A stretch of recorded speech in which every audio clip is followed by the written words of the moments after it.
Well, today we have Maarten Struys, MVP for Device Application Development, visiting us. Thanks, Maarten, for coming here. Well, thanks for having me here, Constance. So I'd like to ask you a couple of questions. So you've been an MVP for quite a while. Just tell me a little bit about your background, your company, what you've been working on. Well, I've been, like a typical embedded person with over 25 years of experience in embedded development. Wow, that's a long time. And a lot of experience in that with Windows CE, starting at the first version, Windows CE 1.0, which was sort of almost unusable for, third-party customers. But I started writing about it, started publishing about it, started talking about it. And since then, I moved over to Windows Mobile because I really love devices, so I like to have all those gadgets, and it's fun to develop applications for Windows Mobile. Now, my company is typically a consulting company. They, do a lot of work for large customers in the Netherlands and all over Europe right now, specializing, amongst others, in Windows CE and a little bit of Windows Mobile as well. Windows Mobile as well. Oh, yeah. That sounds really, really interesting. So, you have any interesting anecdotes you want to share since you've been working with either CE or mobile? Oh, no. Anecdotes. Well, the biggest anecdote people are telling about me is actually that I am even not capable of developing applications because I'm showing a lot of things during presentations, etc. But it's also always only Hello World. So people are thinking that I can only write an Hello World application in C#, and I even need IntelliSense from Visual Studio to make that happen. So. Well, good thing that Visual Studio offers it. Absolutely true, absolutely true. Without that, I couldn't live, So what do you like about Windows Mobile development?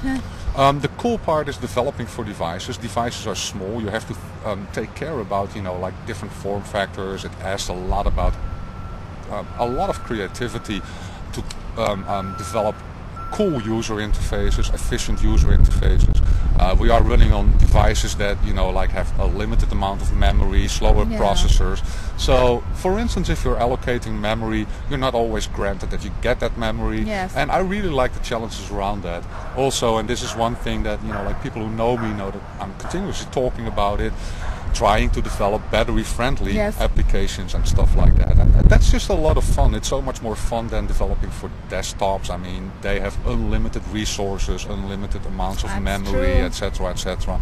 And they are in a sort of a majority. We are still sort of a small group. I really like that too. So that's good that you're paying attention to battery life, because that's still a little bit it is a heartache sometimes. Right, and it's still something that we developers have a big responsibility in, because as you know, I mean, the whole development of batteries themselves. I mean, if you look at processors and the processor speed continuously increasing, well, with batteries, that's not the case. They're sort of, the same as 10 years ago. And so we really have to be nice to our batteries, I think. Makes sense. So what would you tell a novice Windows Mobile application developer what to pay attention to? First thing I would say is go to the Windows Mobile developer page and find out all the cool articles we have published on MSDN and take a look at the how do I videos to get a head start. Thanks for promoting. Well, I really need to, and since I was sort of a little bit of part of that, I would say so, yes. It's also a shameless plug for myself, of course. But that would be, like a really a nice starting point to get some more information. At the same time, just try and start to develop your first Hello World application. Figure out how that's going on. So make sure that you have a copy of Visual Studio 2008 Professional. That's what you need as a development tool. And then, unfortunately, you don't even have to have a physical device, because we ship Visual Studio with a great emulator. That's and that true, emulator is actually, like it's a real device in itself. So it's executing exactly the same code. Unfortunately, I have to say, because now my boss is always telling me, like, hey, I'm not going to buy devices for you anymore because you have that emulator. So you're not going to get a device to No. try out. Oh, that's too bad. Right. So, one question, what do you think is special about Windows Mobile as opposed to other operating systems? There's a lot of things special, actually, I think. I think that we have superior development tools. Again, I'm once again mentioning Visual Studio.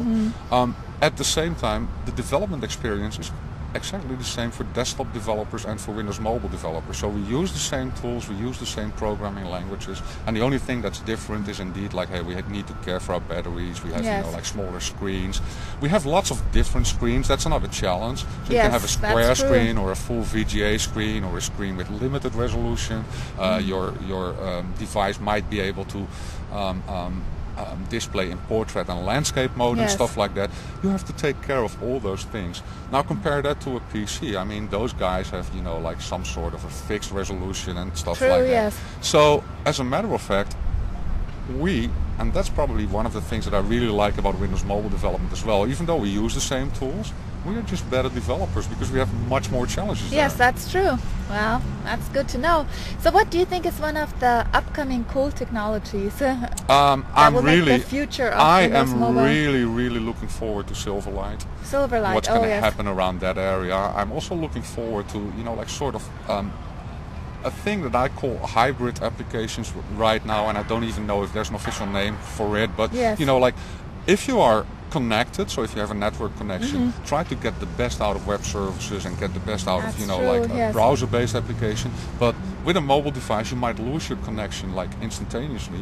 And what are you going to do then? Is that application just failing, or would we be smart enough to sort of have some local content as well and still continue with that same application? Maybe with a less nice user interface or something like that. That's something I'm really looking forward to. At least like come up with some architectures around that idea. That would be a great experience, especially because we do disconnect sometimes. Oh yeah, just drive through a tunnel, for instance. Yes, exactly. Or drive in the middle of nowhere. So you've done quite a lot of content on location. Yeah, absolutely. Is that one of your favorite ones? It definitely is, and I think that location awareness is one of the biggest things for mobile devices in the upcoming, like couple of years actually. Yes. Right now, location-aware applications are sort of boring still, so like your navigation software is very, very important, but it's not that killer application in my opinion, even though, like some companies think entirely differently because they make a lot of money out of that. True. But I would say like, like a lot of social applications, if they would be location aware, social networking would be fantastic. And also, like just little I don't know, little toy applications. I'm now writing, like sort of an electronic compass, making use of a GPS receiver and making use of the GPS intermediate driver, which by the way is, like a little piece of technology inside Windows Mobile that makes it completely transparent for you to make use of a GPS receiver and stuff like that. Very, very, very cool stuff. So location is another very big thing there. That sounds really, really cool. Oh, yeah. Seems like you're working on some great stuff. So is there anything else you would like to say, like where do you see the future of Windows Mobile or anything else you'd like to share? Okay, hopefully you guys are not going to confront me with these words, like in 2 or 3 years time, but it's my personal opinion that Windows Mobile could be bigger than the whole desktop Windows family, because like if you look at the PC market right now, it's sort of a replacement market, while mobile devices in general are growing enormously fast. That's true. So I can't wait for the moment when I can say like, hey, we finally did it. We are bigger than desktop Windows, and it's gonna happen. But I can't wait for that either. And the other thing I would like to share with everybody is you should start thinking about developing for Windows Mobile today, because it's very, very cool. So get your development tools and go ahead and start developing cool applications. Most definitely. I sure will. Well, thanks very much, Maarten. It was great talking with you and really fun working with you as well. You're welcome, Constance.